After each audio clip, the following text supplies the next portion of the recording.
The leaders are all gone. Nobody knows who to talk to. But we're actually talking to the right people, and they want to make a deal so badly. You have no idea how badly they want to make a deal. Don't call your defeat an agreement. The era of your promises is over. The level of your conflicts has reached the stage of negotiating with yourself.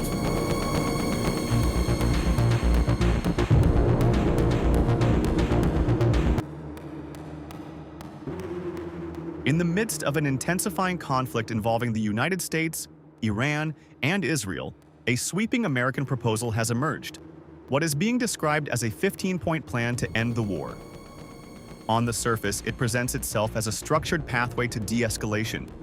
But in substance, it is a document that seeks to fundamentally reshape Iran's military, nuclear, and regional posture. According to multiple reports, the proposal has been quietly transmitted to Tehran through intermediaries, including Pakistan, with the intention of opening a temporary window for diplomacy. Central to this effort is the idea of a month-long ceasefire, a pause designed not as an end in itself, but as an opportunity to negotiate a broader, more permanent agreement. However, the conditions attached to this pause are extensive and far-reaching. At the core of Washington's demands lies the complete dismantling of Iran's nuclear capabilities. This goes beyond limiting enrichment.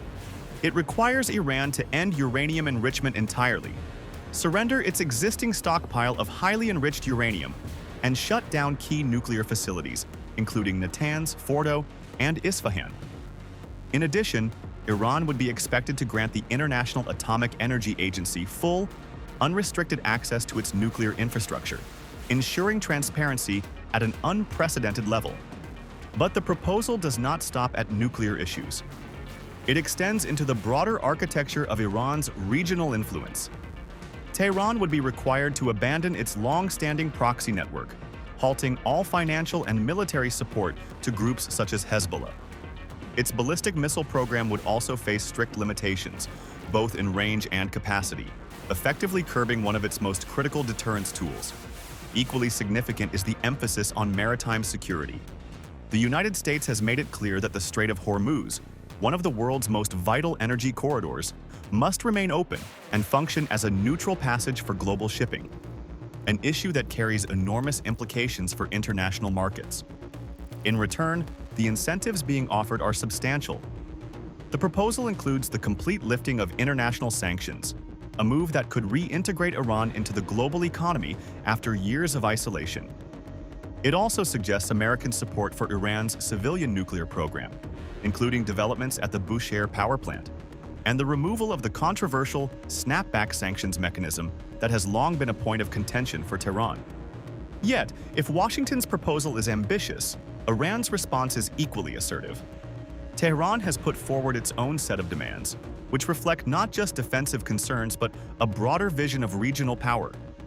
It is seeking firm guarantees that the United States will not engage in future military action, alongside the complete withdrawal of American forces from the Gulf region. Iran has also rejected any limitations on its missile program and is insisting on the immediate and unconditional lifting of all sanctions. Beyond that, Tehran is calling for an end to Israeli military operations, particularly those targeting Hezbollah, and is demanding compensation from both the United States and Israel for damages sustained during the conflict. Perhaps most strikingly, Iran has proposed a reconfiguration of control over the Strait of Hormuz, including the right to regulate transit and impose fees on passing vessels, an idea that, if realized, would dramatically alter global trade dynamics and energy security. Meanwhile, Israel remains outside the framework of these discussions. It has made it clear that it is not bound by any proposed ceasefire and intends to continue its military operations, underscoring a critical gap in what is already a fragile diplomatic process. What emerges from this moment is not a clear path to peace, but a complex and layered negotiation in which war and diplomacy are unfolding simultaneously. The United States is attempting to enforce a strategic reset. Iran is pushing back with its own terms of sovereignty and influence, and Israel continues to pursue its military objectives independently. If you like this video, then like, share, and subscribe to Mirror Now.